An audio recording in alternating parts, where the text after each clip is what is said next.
Bien, buenas noches, amados hermanos. Que Dios les bendiga y les guarde. Vamos a comenzar con el estudio. Llegamos al capítulo 8 de Mateo, perdón, de Lucas. Déjenme hacer algo por acá.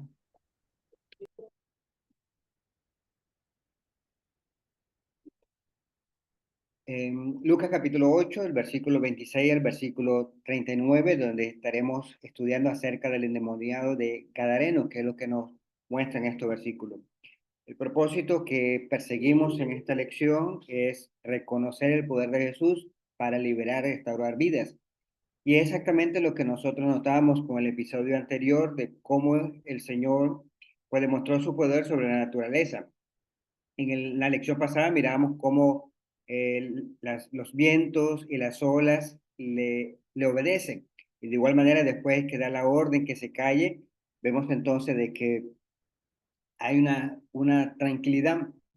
Ahora lo que vemos entonces es que Lucas nos muestra otro episodio en el cual Jesús, una vez que ha cruzado el mar de Galilea, se encuentra en una región con una persona que había sido un demonio, que tenía posesión de demonio, y en el cual le dice que Jesús le libera y le restaura la vida.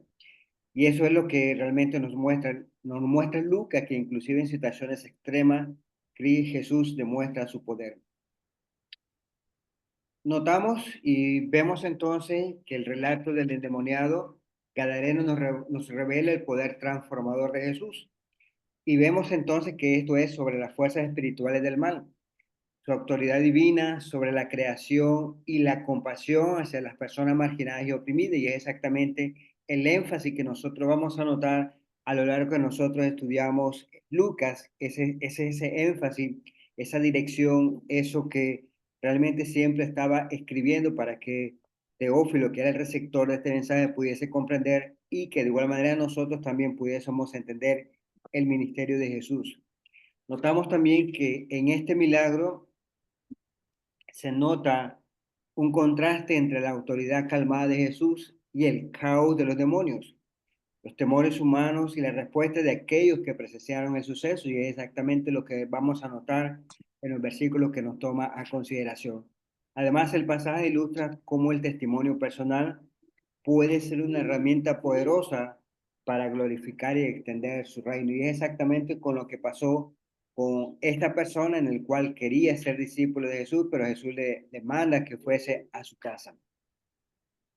Veamos entonces, entrando en materia, y lo que quisiéramos lo que pudiéramos notar a primera, de lleno, es exactamente lo que sería la circunstancia.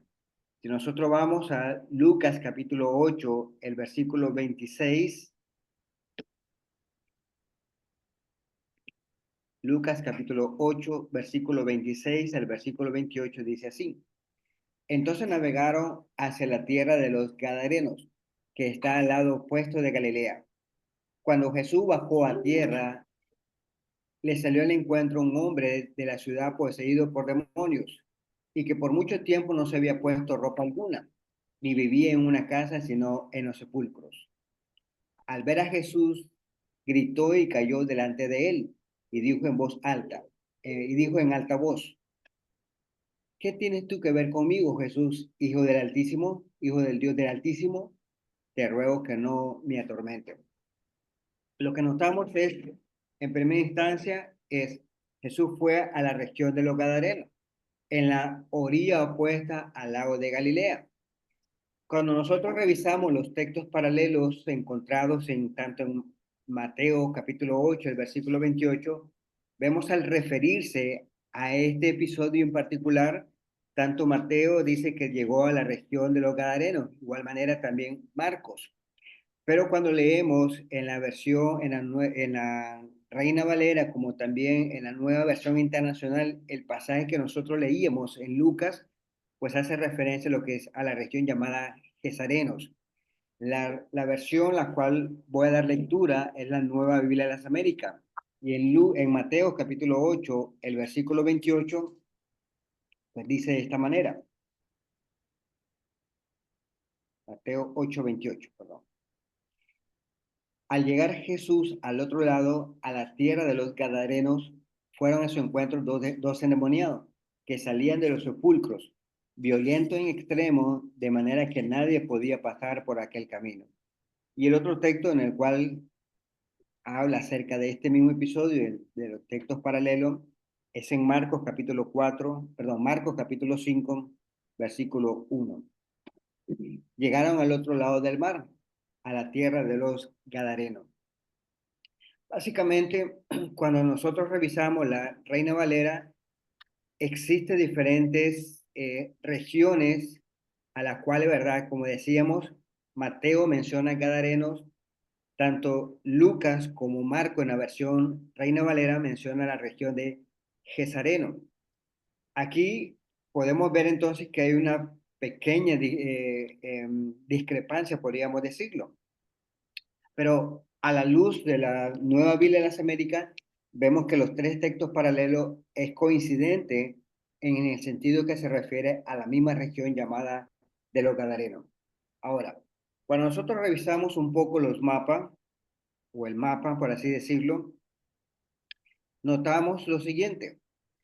Cuando Lucas menciona la región de los Gesarenos, déjeme ver, está por acá, Gerasa, que serían los, era, de los, ¿cómo sería la expresión? El gerundio, ¿cómo sería? Gesareno, correcto. Cuando Lucas y Marco hacen la referencia a los gesarenos, hace referencia a esta región de Gerasa. Cuando Mateo escribe, hace referencia a la tierra de los Gadarenos, que sería la región de Gadara. Lo que quiero mostrar es que a la luz de estos versículos basados en la Reina Valera, existen diferentes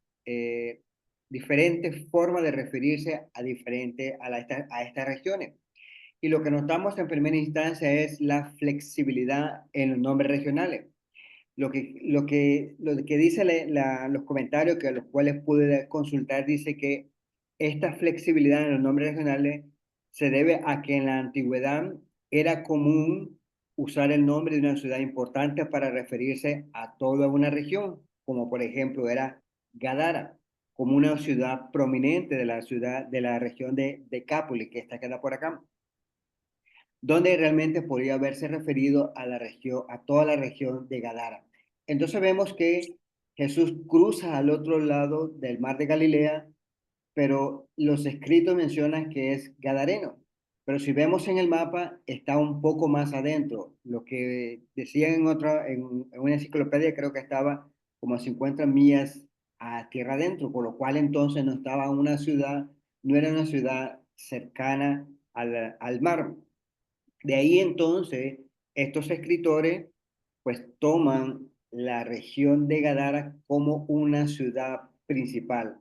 Posiblemente la ribera, lo que coincidía con el mar de Galilea, pues perteneciera a la misma región de Gadara.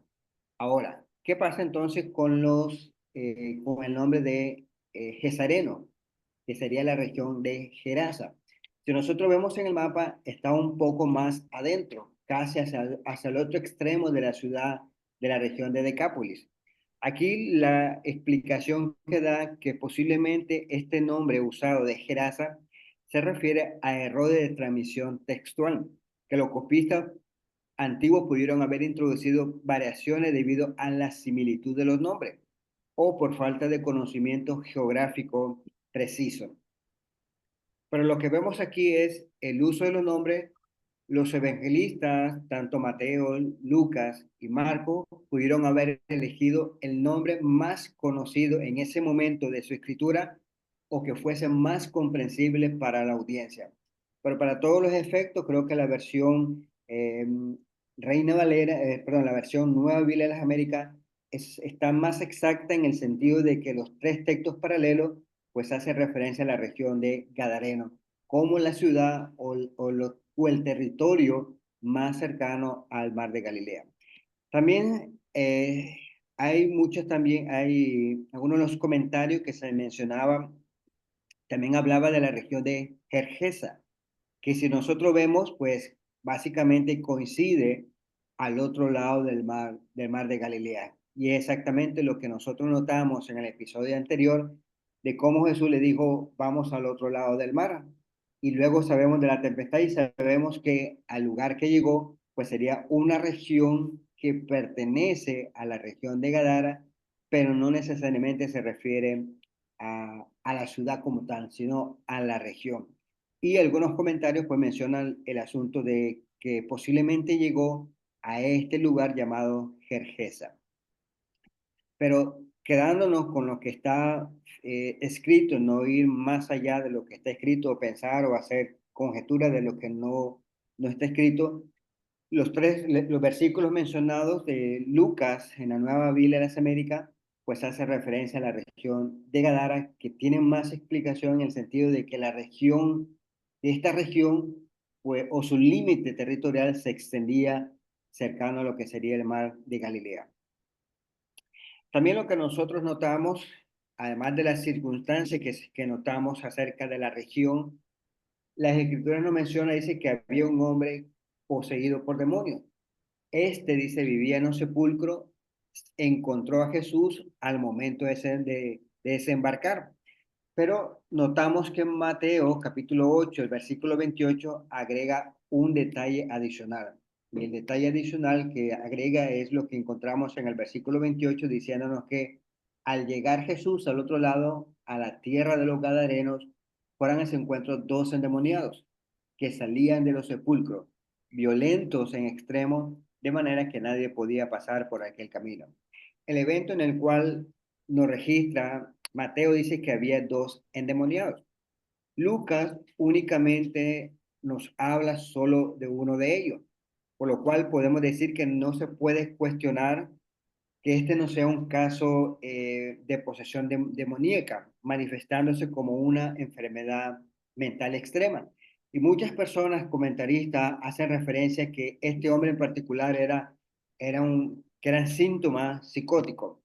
Pero si nosotros nos dejamos guiar por lo que Lucas escribió, siendo un médico capacitado, dice que el demonio era un espíritu inmundo. Y a la misma vez que nos especifica de esta manera, también Lucas da más prueba de que esta era una posesión demoníaca, se indica por lo siguiente. Primero, vemos que Jesús conversó con los demonios. Cuando Jesús le pregunta al hombre, ¿cuál es tu nombre? Él le dijo, Legión, diciéndole entonces, dando la razón, diciendo porque muchos demonios habían entrado en él. Luego vemos en la misma conversación, dice que Jesús ordenó al espíritu que saliera del hombre. Los demonios rogaron a Jesús que no los enviara al abismo, sino que dice que le permitiese entrar a los cuerpos de los cerdos que estaban cercanos al lugar donde sucedió este evento. Y también notamos que cuando entraron en los cerdos, la manada dice se precipitó hacia el mar y se ahogó. Por lo cual entonces Lucas nos da evidencia más que suficiente para poder entender que lo que sucede en este caso, en este hombre, es un espíritu inmundo. Y notamos también que a la misma vez que Jesús desembarcó, este hombre fue ante Jesús y con voz fuerte dijo, ¿qué tengo que ver contigo, Jesús, Dios del Altísimo? Este hombre o este espíritu realmente reconocía quién era Jesús, diciendo entonces, o dirigiéndose ante él, diciéndole, Hijo del Dios Altísimo, ¿qué tienes que ver conmigo? A la misma vez, lo que notamos también es la expulsión de los demonios. Podemos revisar Lucas capítulo 8 del versículo 29 hasta el versículo 33.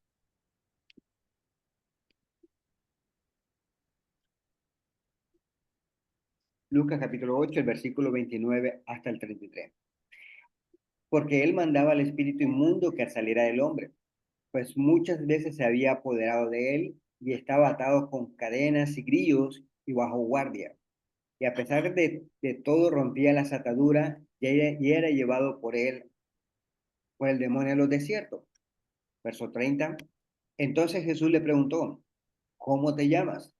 Legión contestó porque muchos demonios habían entrado en él y le rogaban que no se le ordenara irse al abismo. Había una manada de muchos cerdos paseando allí en el monte y los demonios le rogaron que le permitiera entrar en los cerdos y él les dio permiso. Verso 33, los demonios salieron del hombre y entraron en los cerdos y la manada se precipitó por el despeñadero al lago y se ahogaron.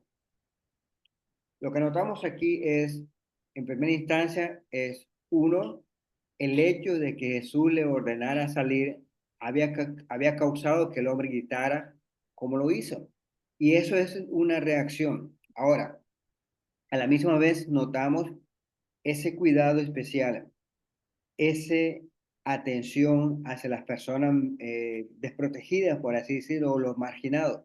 De tal manera que lo que notamos aquí y lo que leíamos en Lucas, que muchas veces pues mandaba el espíritu inmundo que saliera el hombre, dice, pues muchas veces se había apoderado de él y estaba atado con cadenas y grillos y bajo cuerda, y a pesar de todo, dice, rompía las ataduras y era llevado por el demonio a los desiertos. Esto nos da a entrever entonces que la situación del hombre era sumamente caótica, sumamente complicada, por no decir otra cosa. Y lo que vemos en Jesús es esa atención, esa fijación, o esa atención, por así utilizar esa palabra, en Jesús, en liberar, en darle un sentido a la vida de este hombre. Y miremos que esto es lo que notamos notamos en Lucas capítulo 4, el versículo 18. Lucas capítulo 4, versículo 18. El Espíritu del Señor está sobre mí, porque me ha ungido para anunciar el Evangelio a los pobres. Me ha enviado para proclamar libertad a los cautivos y la recuperación de la vista de los ciegos, para poner en libertad a los oprimidos, para proclamar el año favorable del Señor. Y es exactamente lo que Lucas está guiándonos, diciéndonos que pues tenía especial cuidado en esta persona. Y no solamente ello, sino que lo que se está citando aquí es una profecía de Isaías, haciendo referencia, dice que a proclamar libertad a los cautivos. Y es exactamente que este hombre era, estaba completamente aprisionado, era cautivo. Y lo que está sucediendo en este momento es cumplimiento a esa profecía en liberar, en proclamar libertad a los cautivos. Si nosotros revisamos la profecía de Isaías, capítulo 61, del versículo 1 hasta el versículo 3, dice así, Isaías 61, verso 1. El Espíritu del Señor Dios está sobre mí, porque me ha ungido el Señor para traer buenas nuevas a los afligidos. Me ha enviado a vendar a los quebrantados de corazón, para proclamar libertad a los cautivos y liberación a los prisioneros. Verso 2. Para proclamar el año favorable del Señor y el día de venganza de nuestro Dios, para consolar a todos los que lloran, para conceder a los que lloran en Sión se le dé diadema en vez de ceniza, aceite de alegría en vez de luto, manto de alabanza en vez de espíritu abatido, para que sean llamados no robles de justicia, plantíos del Señor, para que Él sea glorificado.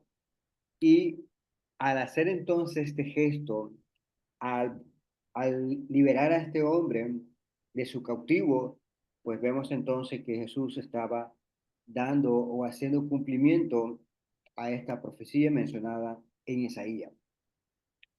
Notamos también de que nadie había podido mantenerlo bajo guardia, de tal manera que le aprisionaban y rompían las cadenas.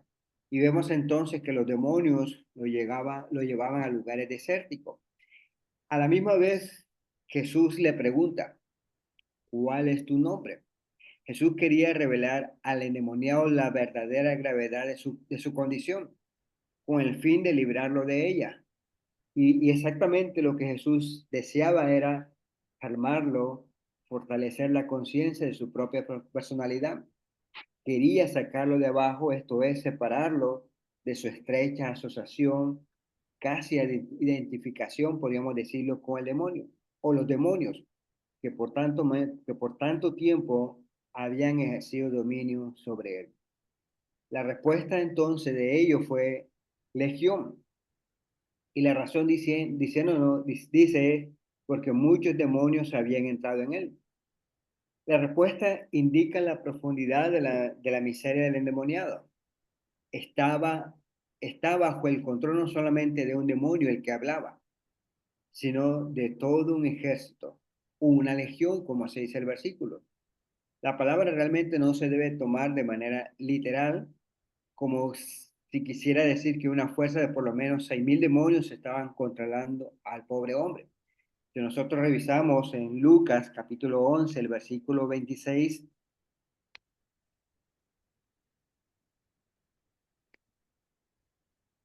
11, 26. Entonces va y toma consigo otros 7 espíritus peores que él, y entrando moran allí, y el estado final de aquel hombre resulta peor que el primero. También Lucas 2, perdón, Mateo capítulo 2, el verso 45.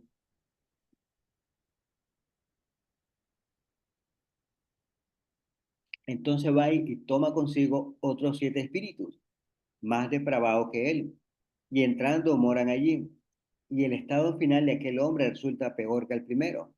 Así será también con esta generación perversa. Lucas capítulo 8, versículo 2 también, en el cual dice así, y también algunas mujeres que habían sido sanadas de espíritus malos y de enfermedades, María, llamada Magdalena, de la cual había salido 7 demonios. El punto a lo cual quiero llegar es que si este hombre hubiese sido poseído por 6,000 demonios, realmente este hombre no lo hubiera soportado la fuerza, eh, todo lo que esto significaba. Lo que se nos daba a entrever es, en base a lo que el texto que hemos leído en Lucas, Mateo y Lucas capítulo 8, es acerca de que una vez que regresan a ese cuerpo, dice que llegan únicamente con 7 más, con 7 en total, perdón. A lo cual quiero decir, amados hermanos, que no se debe tomar de manera literal, pero sí se puede decir que eran muchos, posiblemente 7 o más de 7. Pero el asunto es que si hubiesen sido los 6,000, como se compone una legión en ese de soldados en ese momento contado, pues serían 6,000, era algo sumamente desorbitante. Lo que vemos también en la narrativa es los demonios rogaron no ser enviados al abismo. Los espíritus malignos, si vemos en esta ocasión, en esta narrativa, o en estos pasajes encontrados del versículo 26, del versículo 29 al versículo 33, nos manifiestan de que ellos tienen personalidades y a los cuales en ese momento dice querían vivir en cuerpo. Y vemos entonces que ellos pueden sentir, expresan emociones en el sentido de que no querían ser enviados al abismo. Pensaban, creían, saben, hablan, quieren, resisten dentro del cuerpo de las personas. Y realmente las personas que padecen este tipo de opresión, pues se llaman endemoniados, como lo miramos en el título de la lección, pero a la misma vez sufren en áreas importantes de su vida, como este hombre realmente lo estaba sufriendo. No tenía una vida social, por así decirlo. Era considerado como una persona no grata dentro de su familia o del pueblo. De tal manera que nosotros leíamos que este hombre habitaba en sepulcro, cosa, ¿verdad?, que su vida pues no era la más idónea o más aceptada. De tal manera que por eso decimos que estas personas, al ser poseídas por ellos, su vida realmente iba en declive. Y es exactamente lo que vemos en Jesús, la atención, el cuidado que tiene acerca de esta persona, a la cual, ¿verdad?, vemos que va a esta región y le pregunta, ¿cuál es tu nombre? Y vemos que a la misma vez se nos nota o notamos o destacamos de ello es que Jesús le permitió entrar en los cerdos que estaban pastando cerdos, que estaban pastando cerca, perdón. Jesús les concedió su deseo y es exactamente lo que nosotros vemos aquí. Tiene poder para sobre los demonios, pero a la misma vez vemos que tiene poder en el sentido de permitir o conceder a estos espíritus que ellos entrasen a los cerdos. Y vemos que en el caso de los cerdos, según la ley, en Levíticos capítulo 11, el versículo 7, notamos que estos animales pues eran inmundos.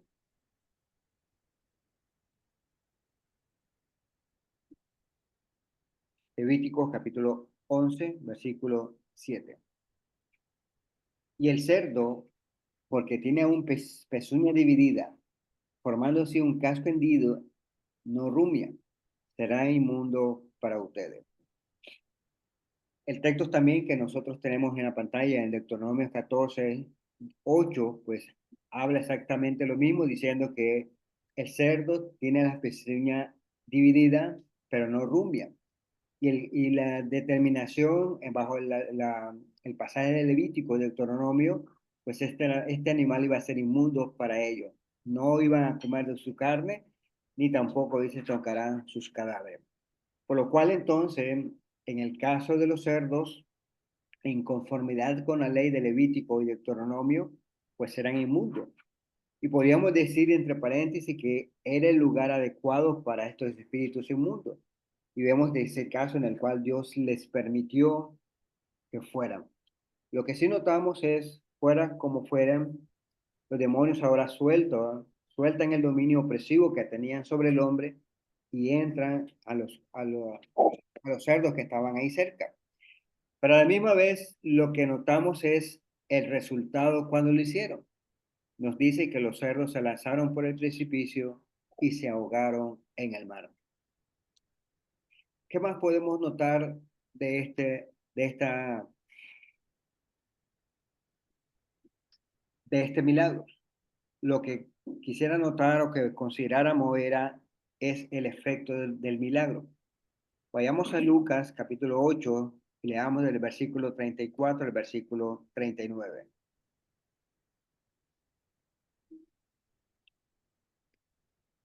Lucas capítulo 8, verso 34 al 39. Dice así: cuando los que cuidaban vieron lo que había sucedido, huyeron y lo contaron en la ciudad y por los campos. Salió la gente a ver qué había sucedido. Vinieron a Jesús y encontraron al hombre de quien había salido los demonios, sentados a los pies de Jesús, vestido en su cabal juicio, y se llenaron de temor. Los que habían visto les contaron cómo el que estaba endemoniado había sido sanado. Entonces toda la gente de la región alrededor de los gadarenos le pidió a Jesús que se alejara de ellos, porque estaban poseídos de un gran temor. Y él, entrando en una barca, regresó. Pero el hombre de quien había salido los demonios le rogaba que le permitiese estar con él.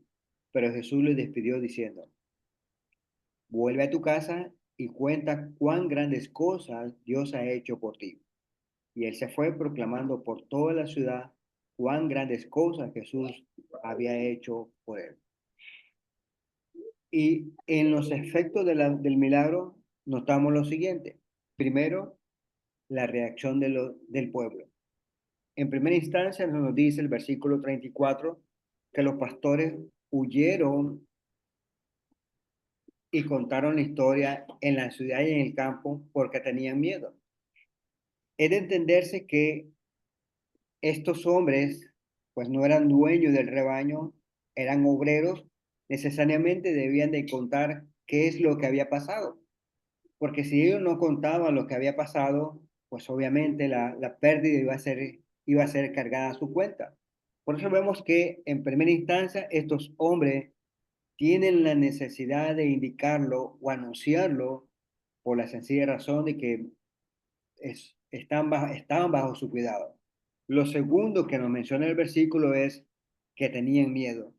Y vemos entonces que el milagro del Señor les causó temor, porque eran personas pecadoras, casi con la misma reacción del apóstol Pedro cuando se realizó la pesca milagrosa. Mire lo que leemos en Lucas capítulo 5 el versículo 8. Lucas capítulo 5 el versículo 8 dice, al ver esto, Simón Pedro cayó a los pies de Jesús, diciendo, apártate de mí, Señor, pues soy hombre pecador. Y de igual manera, entonces, la reacción de estos hombres, pues en primera instancia es temor, porque eran personas pecadoras como la reacción del apóstol Pedro. Adán y Eva, cuando cometieron el pecado, dice que se escondieron de Dios porque sabían que habían desobedecido. Eso les llevó a ese temor. Luego vemos que los que vinieron a investigar, es decir, las demás personas del pueblo, encontraron a Jesús y a la misma vez encontraron al hombre sentado a sus pies. Y algo más, Lucas agrega un detalle más adicional, sentado a los pies de Jesús, vestido y en su sano juicio. Y dice que la reacción de ellos fue, tuvieron miedo. Cuando se le informaron acerca del milagro de la gente y a la ciudad y al campo, vinieron a Jesús, encontraron al hombre que a menudo había tratado de someter, sentado a los pies de Jesús. La tormenta que una vez rugía en su vida miserable de este hombre había cesado, había terminado. Y podemos imaginarnos ese cuadro que este hombre estaba calmado, como el mar después que Jesús le mandó que reprendiese el viento, en el cual Jesús reprendió el viento. Notamos que este hombre estaba vestido y en su sano juicio, es decir, los demonios se habían ido y él estaba en control de sus facultades mentales. Lucas capítulo 10, el versículo 39,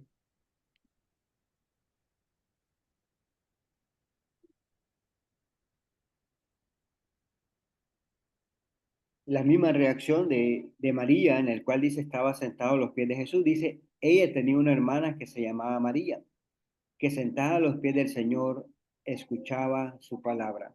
Y es exactamente que la misma posición de este hombre, pues nos hace recordar este relato de Lucas capítulo 10, el versículo 39. Notamos entonces que las personas que no tenían ninguna relación con Dios experimentaron temor, como lo fueron los pastores y la gente de la ciudad. Tal vez preferían generalmente así, lo acostumbrado, lo aceptado, un hombre fuera de sí. Seguramente podríamos imaginar que este hombre fuese llamado como el loco del pueblo. Luego vemos que los gadarenos, los que vivían en esta región, pidieron a Jesús que se fuera de la región, pues estaban dominados por un gran temor, el miedo, no por las pérdidas de su propiedad, como los cerdos o lo que pudo haber causado este hombre, sino que le hacen una petición.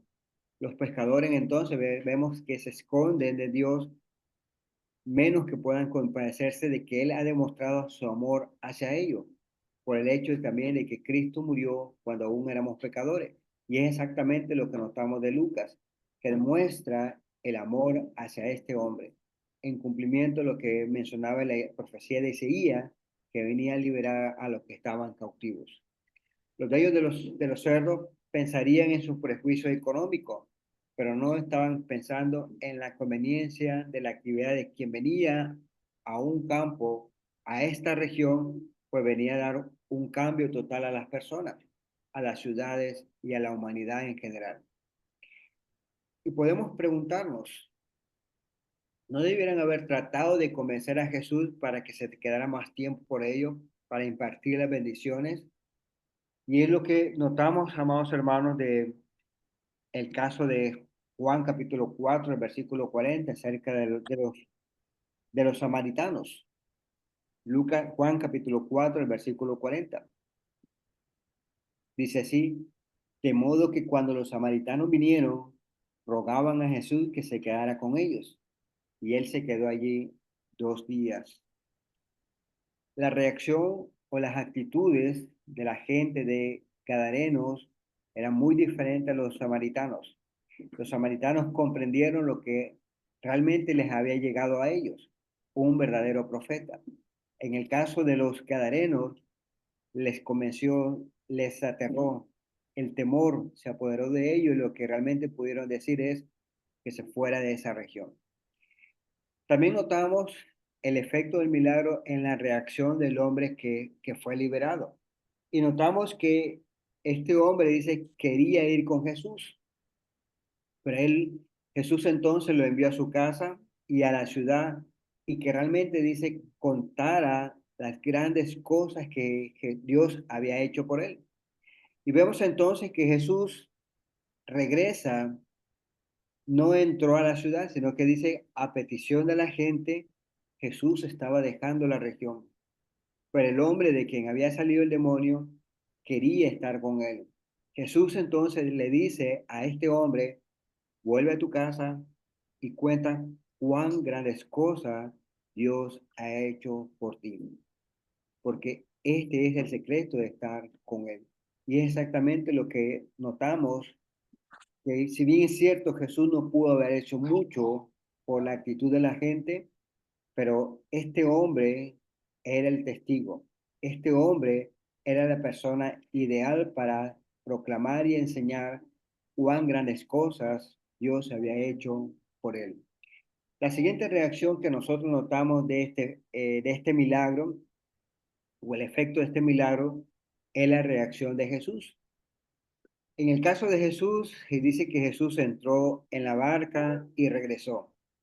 Fue rechazado por aquellas personas que habían perdido sus posesiones. Y vemos en el caso de Jesús, no iba a forzar el favor de ellos para que él estuviera con ellos, porque realmente la gente había dicho, había tomado una decisión. Y la decisión que había tomado en cuanto a Jesús es, no te queremos aquí. Muy diferente a a los de Samaria, en el cuales ellos en los cuales ellos le rogaban a Jesús que se quedara con ellos. Con respecto a esta gente, vemos que le decían, no te queremos acá. Me gustaría que pudiésemos obtener algunas lecciones prácticas de este milagro. Primero, reconocer el poder de Cristo.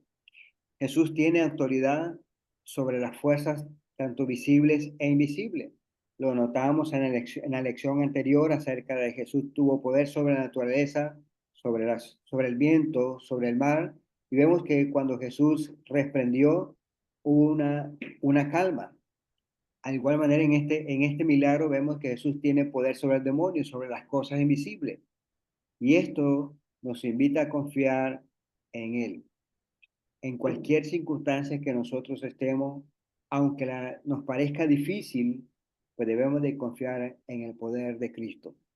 La siguiente lección que debemos aprender es responder con actitud, con gratitud. Este hombre, una vez que fue liberado, quería estar con él, quería buscarle. Pero vemos entonces, así como el hombre liberado, nuestra respuesta a la obra de Cristo en nuestra vida debe ser de adoración, debe ser de gratitud. Y de igual manera debemos tener esa disposición de dar ese testimonio, como también este hombre fue y anunció las grandes cosas que Jesús había hecho por él. La tercera lección que aprendemos es dar testimonio a otros. Y la transformación personal es una poderosa herramienta que nosotros tenemos para llevar el mensaje de salvación.